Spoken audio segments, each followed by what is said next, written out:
tout le monde et bienvenue dans cette toute nouvelle vidéo. Aujourd'hui, enfin là ça fait un moment que la journée a commencé pour nous, mais on est en Islande, on vient d'arriver, enfin du moins ça fait bien 1h30 qu'on est arrivé déjà. On a dû se lever à 3h du matin, prendre l'avion à Paris qui était à 7h30 et puis on est arrivé ici 10h30 heure française, mais c'était 8h30 heure islandaise. Et là, on est crevé, je peux vous le dire. Il est midi, on n'a toujours pas mangé. Bref, pour le moment, comme vous voyez, on est remplis comme des ânes.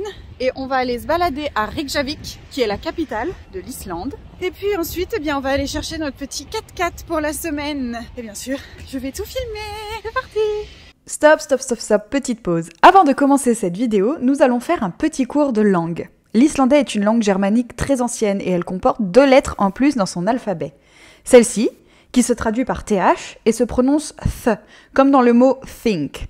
Et celle-là, qui se traduit aussi par TH, mais qui cette fois se prononce the, comme dans there. On retrouve aussi le A collé au E, qui se prononce I, et beaucoup de lettres avec des accents. AO, I, O, E, OU, I. Voilà, maintenant je vais essayer de vous prononcer les mots islandais correctement, mais soyez indulgents car ce n'est pas facile. Notre premier arrêt dans Reykjavik était à l'église Hallgrímskirkja. Culminant à 75 mètres de hauteur, c'est l'emblème de la capitale. L'architecte s'est inspiré des cascades aux formes hexagonales que l'on trouve dans le pays et que je vous montre un peu plus tard.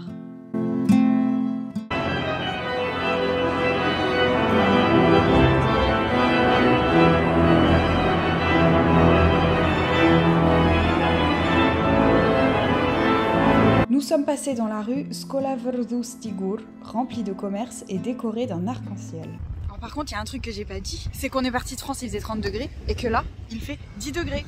On a ressorti les doudounes. Cette semaine, je vais mourir, je vous le dis. Et nous avons ensuite marché le long de la marina jusqu'à la salle de concert Harpa, très moderne, et jusqu'au Sun Voyageur, une sculpture très célèbre à Reykjavik. Et pour finir, nous nous sommes promenés dans la célèbre rue commerçante Laugavegur.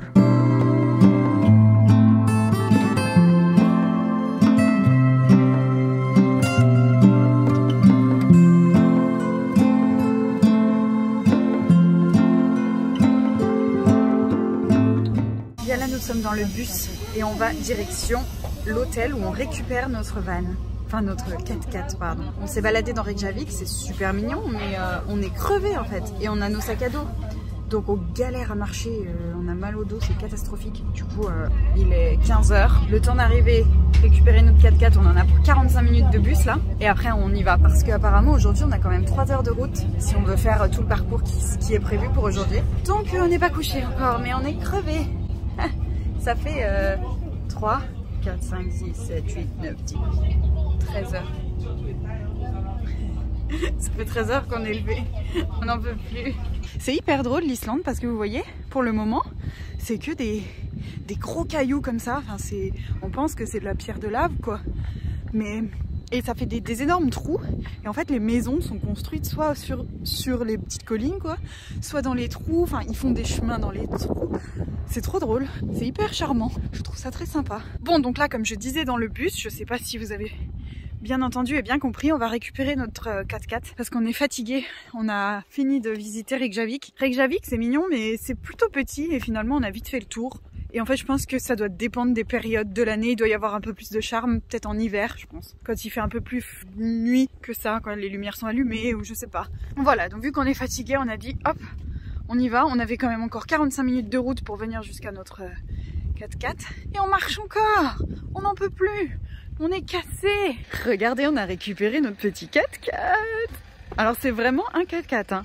4x4 tout simple, enfin c'est un Dacia, 4x4 vraiment 4x4, on a baissé les sièges là pour faire de la place. Mais en fait il n'y a rien en bas, si vous voyez, il n'y a vraiment rien. Il n'y a pas d'aménagement, c'est latente l'aménagement. On vous montrera une fois qu'elle sera ouverte ce soir ou demain ou je sais pas quand. Mais en fait tout notre bordel est là à l'arrière si vous voulez. Ça c'est notre cuisine, on a un réchaud, on a de la bouffe là-dedans, sac de couchage, oreiller, enfin bref on a tout là. Et voilà quoi. Et nos sacs à dos. Là c'est vraiment encore plus là, lui avec sa bouteille toute molle. Oui, donc là, c'est encore plus l'aventure que quand on est parti en Belgique avec notre van. Là, il n'y a vraiment rien, en fait. On a le lit, c'est tout. On a un petit réchaud, là, vous voyez. Petit réchaud. C'est le même que j'avais utilisé quand j'étais partie toute seule avec le camion de mon père dans les gorges du Verdon. Si vous voulez aller voir cette vidéo, elle existe sur ma chaîne YouTube. Quoi, je me fais de la pub. Mais en gros, c'est le même. C'est exactement le même. Donc je sais très bien comment il fonctionne. Bon, c'est cool. Et puis on a une petite casserole là qui peut faire poêle, casserole. Mais de toute façon, dans notre food pack, c'est hyper bien parce que je vous montrerai au fur et à mesure, mais on a de la bouffe genre normale, on a des boîtes de conserve, on a des pâtes avec de la sauce bolognaise, de la sauce pesto, enfin bref, on peut vraiment cuisiner, on a des gâteaux, on a plein de trucs. Et on a aussi de la nourriture lyophilisée, comme on appelle, donc on en a plein.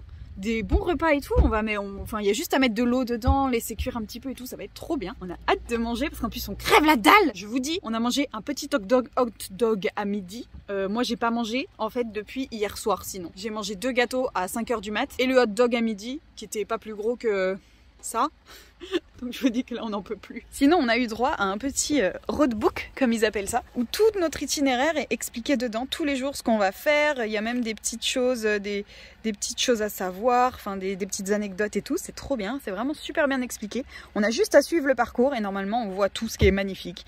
Il l'a dit, c'est vraiment magnifique quoi. Donc on a hâte de partir. Tu as hâte? Oui. Je suis déjà en train de regarder la route. Oui, il est déjà en train de regarder la route. Là, on va faire un grand parcours, je pense. On a le temps encore de faire le parcours de 3 heures, même presque 4 heures là. Autre chose aussi que je voulais dire, en ce moment, il y a un volcan qui est en éruption en Islande. Je sais pas si vous avez entendu parler, mais on tombe pile au bon moment. Donc en fait, il est à 40 minutes de Reykjavik, il est vraiment pas très loin. On voulait le faire aujourd'hui parce que la route qu'on va emprunter là maintenant, normalement, elle passe vraiment pas loin. Sauf que apparemment, c'est hyper compliqué d'y aller. Ils changent les horaires tout le temps. Là, aujourd'hui, apparemment, ça fermerait à 17 h, donc il est déjà pratiquement 16 h, donc c'est pas possible. On pourra pas faire la randonnée parce qu'en plus, il y a une randonnée de entre 7 et 9 km, ça dépend où il l'arrête, enfin, on sait pas trop. Donc on va pas la faire aujourd'hui, mais peut-être qu'on la fera demain ou à la fin du séjour, on sait pas trop. Faut qu'on réfléchisse à ça, qu'on regarde un peu ce qu'on fait. Mais on va essayer d'aller voir ça quand même parce que je pense que c'est quand même pas tous les jours qu'on voit un volcan en éruption. Je pense que ce sera peut-être le seul qu'on verra, même de notre vie, donc ce serait cool qu'on le fasse. On espère le faire. On verra. Il est trop beau. Il est blanc, c'est marqué Iceland Nomad. C'est parti pour l'aventure. Le tout premier arrêt de notre road trip était au lac Kleifarvatn, un des plus grands lacs d'Islande, mais surtout un des plus profonds, 97 mètres de profondeur. Selon les légendes, un monstre en forme de serpent rôde dans le lac. Mais nous ne l'avons pas vu.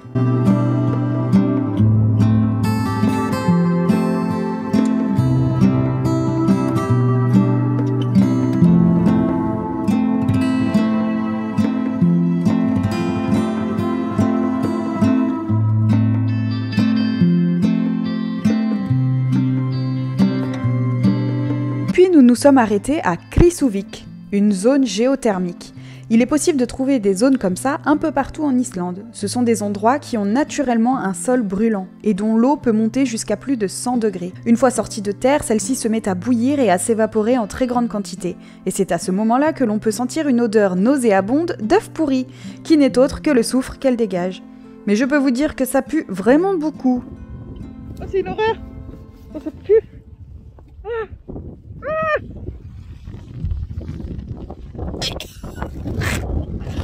Oh, que l'œuf pourri.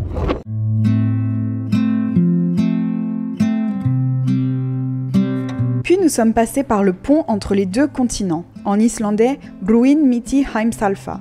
Il porte bien son nom car c'est un petit pont qui passe au-dessus d'une fissure survenue à la suite d'un choc entre la plaque tectonique eurasienne et la plaque tectonique nord-américaine.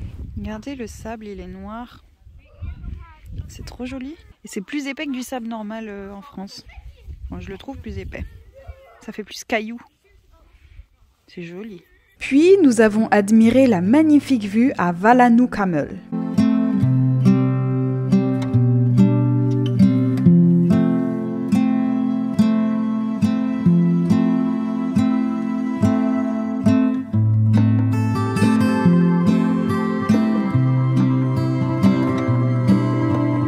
Puis nous sommes repassés dans une zone géothermique Gunuvær.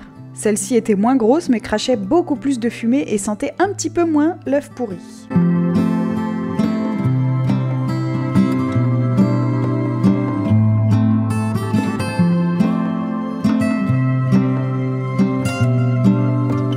Nous Nous avons ensuite admiré le bassin rocheux de Brimketit avec sa piscine de roches de lave en forme de cuvette.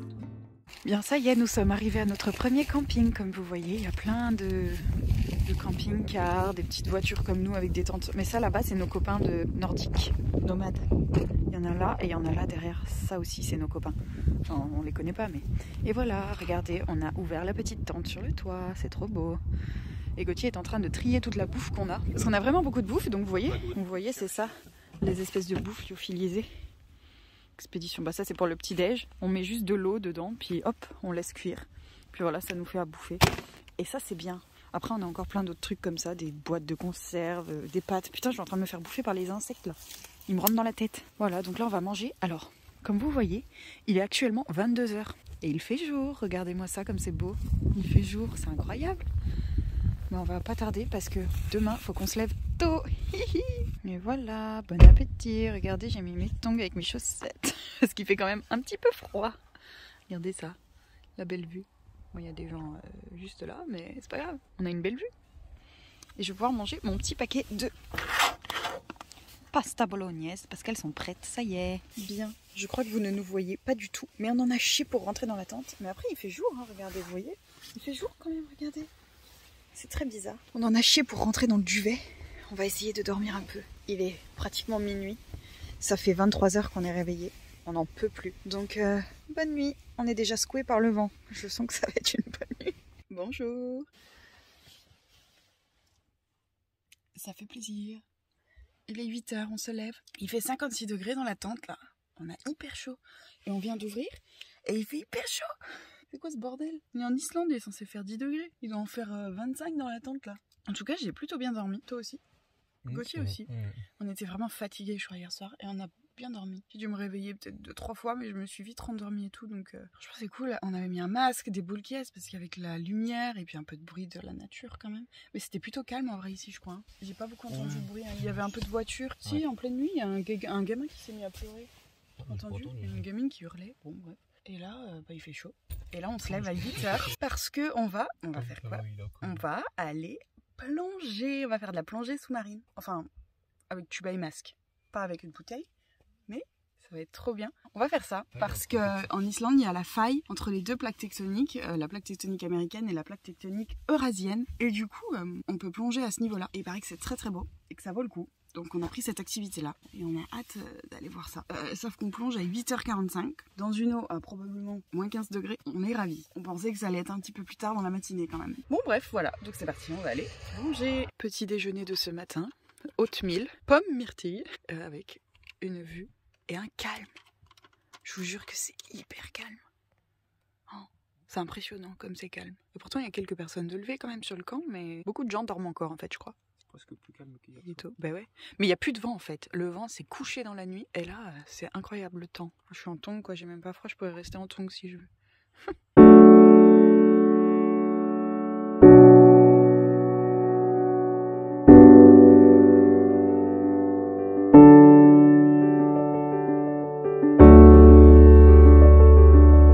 Et c'est donc à 9 h du matin que nous sommes partis plonger à Silfra, entre les plaques tectoniques eurasiennes et nord-américaines. C'était une incroyable expérience et on en a pris plein les yeux. C'est un endroit où il n'y a pas de poissons et très peu d'algues, mais la couleur de l'eau est magnifique et limpide.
la plongée. C'était une sacrée expérience, j'ai envie de vous dire. On avait une combinaison. En fait, nous, on s'était mis en maillot de bain et tout, parce qu'on s'était dit, normalement, en plongeon, on met un maillot de bain, on met la tenue par-dessus. Mais non, en fait, on a gardé nos vêtements, on a mis une espèce de combinaison de ski par-dessus, et par-dessus encore, on a mis la combinaison pour plonger. Donc vraiment, comme ça. Pas une seule goutte d'eau qui est rentrée dans la combinaison, heureusement. Donc nos vêtements sont tout secs. Et en fait, ça garde bien de la fraîcheur parce que l'eau est glacée. En fait, les seules choses qui dépassent, c'est votre tête du masque. Donc là, ça gèle complètement la bouche. La bouche toute peu. Et les gants aussi. Les gants, ils prennent l'eau quand même. Donc on avait les mains froides. Mais sinon, on n'a vraiment pas eu froid. Alors que l'eau était congelée. C'était vraiment magnifique. C'était très très beau. Il n'y a pas de poissons dans ces endroits-là. On a essayé de filmer à la GoPro, alors j'espère que les images sont belles quand même. Le gars il nous a pris en photo dans tous les cas, donc voilà, on a des photos, ça va être pas mal. Mais ouais, il n'y a pas de poissons, il y a pas mal d'algues, enfin c'est joli, c'est vraiment c'est impressionnant, c'est un trou quoi, entre deux côtés de falaise si vous voulez, je sais pas comment dire, mais c'était très très beau, une très belle expérience. Super simple de faire masque et tuba, j'avais jamais fait, et finalement j'ai pas paniqué, c'était bien, on a bien respiré, c'était cool. Voilà, expérience de fête. Là, on part pour la suite des aventures.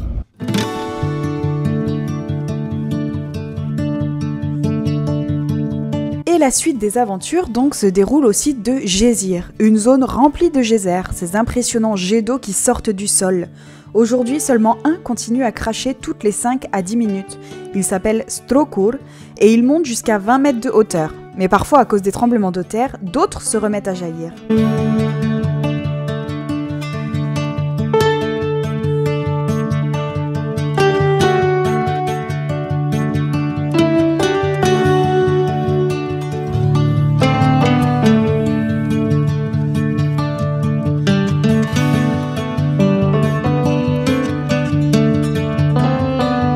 Puis nous sommes rapidement passés à Godafoss, une immense cascade divisée en 2 parties. La première partie mesure 11 mètres de haut et la deuxième 21 mètres de haut. Nous sommes ensuite passés derrière la cascade de Seljalandsfoss. C'était très impressionnant et on s'est bien fait mouiller.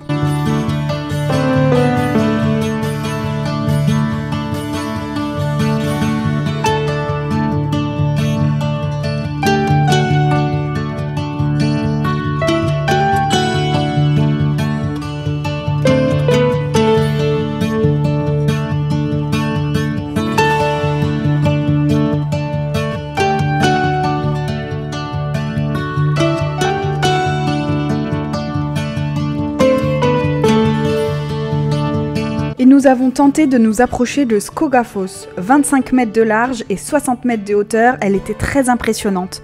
Nous avons cette fois-ci pris sa brume de plein fouet et on était complètement trempés.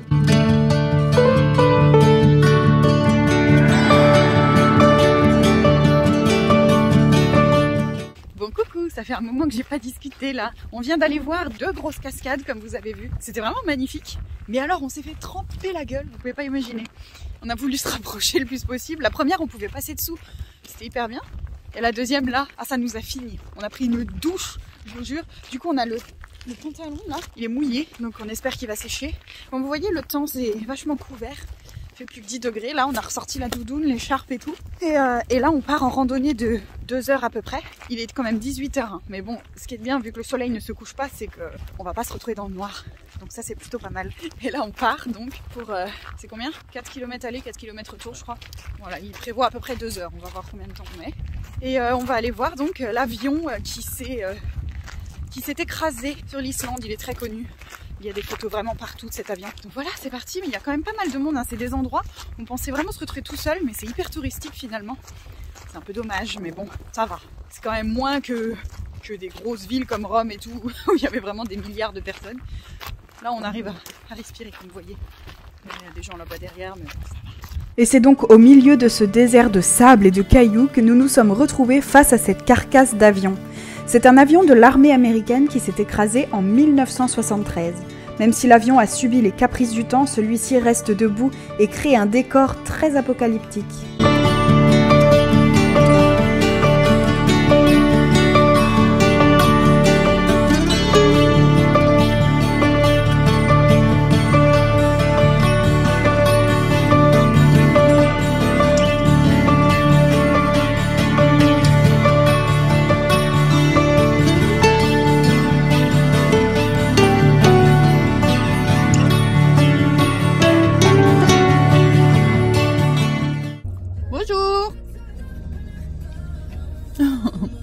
Il est au milieu de la route lui en fait. Mais comment pour avancer? Voilà, ici on est embêté par des moutons. C'est pas mal, non? Ces petits culs. J'adore. C'est trop drôle. Après cet interlude animalier, nous sommes arrivés à Dirolae, un point de vue incroyable sur la mer et la plage.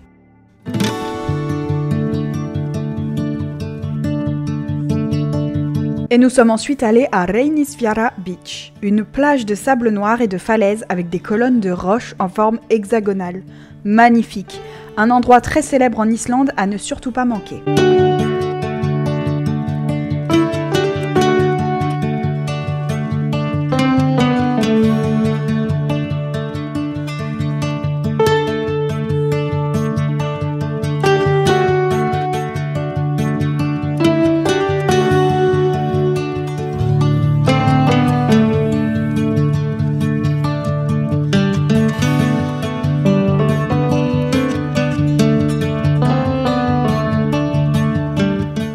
On est en train d'aller à notre camping et on doit passer et on doit prendre un chemin. Mais regardez, mais l'état de la route.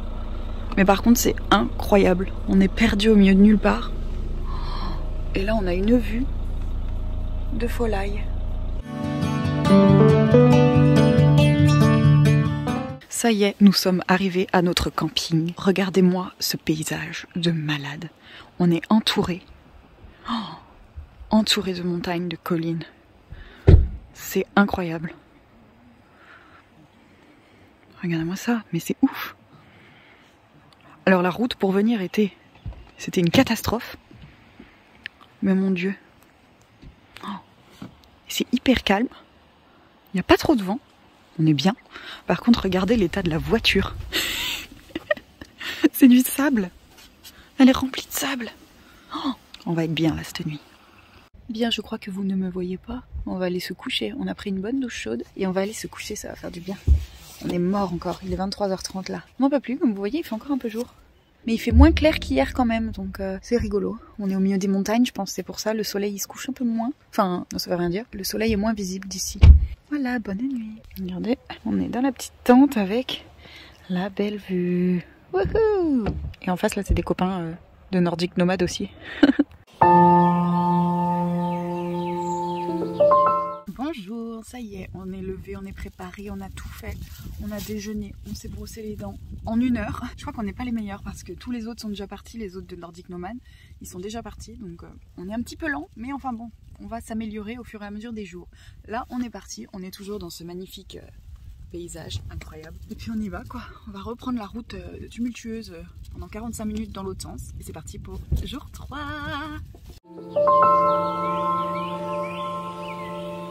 Et cette 3e journée commence à la grotte Gigaghao, ou aussi appelée la Yoda Cave, car celle-ci a la forme de Yoda de Star Wars, ou presque, suivant la position dans laquelle vous vous trouvez.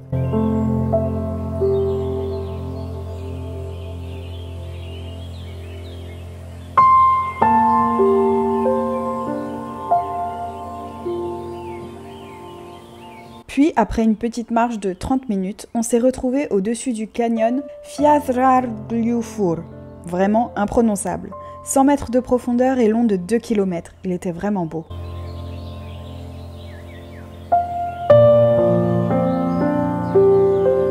Puis nous avons encore marché 1h30 dans le parc national de Skaftafell pour nous rendre à la cascade de Svartifoss. Elle est très impressionnante car elle est composée de pierres hexagonales de chaque côté, créées naturellement par la lave qui refroidit au contact de l'eau.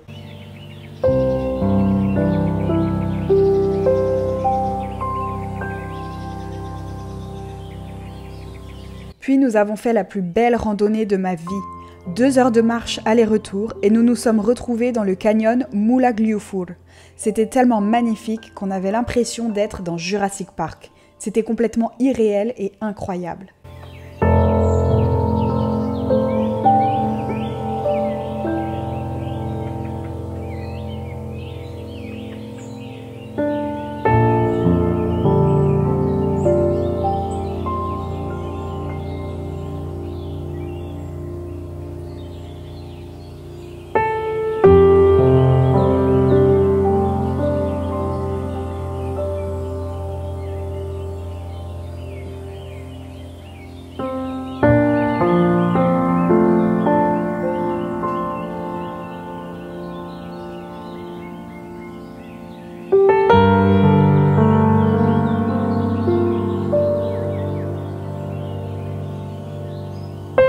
Nous nous sommes ensuite arrêtés le long du lagoon glacier Fiat-Saorlon, où nous avons pu voir une toute petite partie du gigantesque glacier qui traverse une grande partie du pays. On ne se rend pas compte, mais ce glacier est vraiment immense.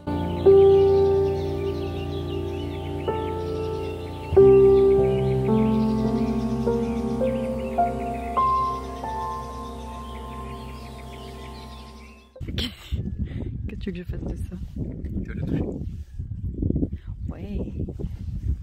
Elle est froide. Elle est froide. Alors, l'eau est froide? Tu souffres? Un endroit qu'on avait très hâte de voir pendant notre voyage était la Diamond Beach. Cette plage de sable noir recouverte de blocs de glace échoués provenant du glacier.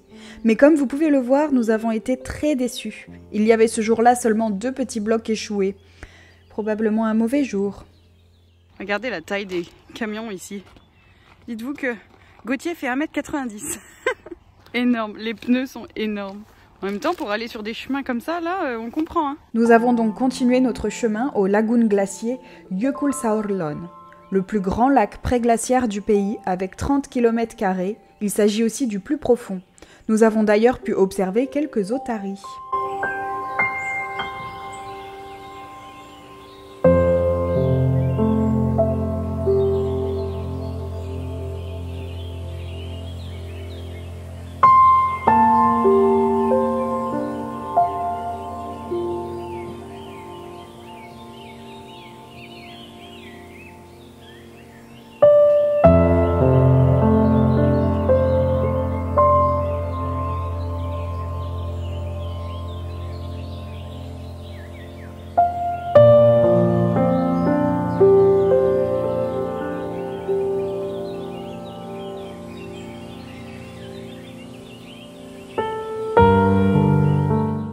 Et voilà le camping pour la nuit. Alors là, pour le coup, on est beaucoup plus près des autres, mais on est dans la nature. C'est très très très très beau. Regardez-moi ça. Et là, il y a nos copains de Nordic Nomad. Il y en a 1, 2, 3 à la suite. Bon allez, ce soir c'est nouilles chinoises. C'est parti. La suite de notre périple dans la partie 2.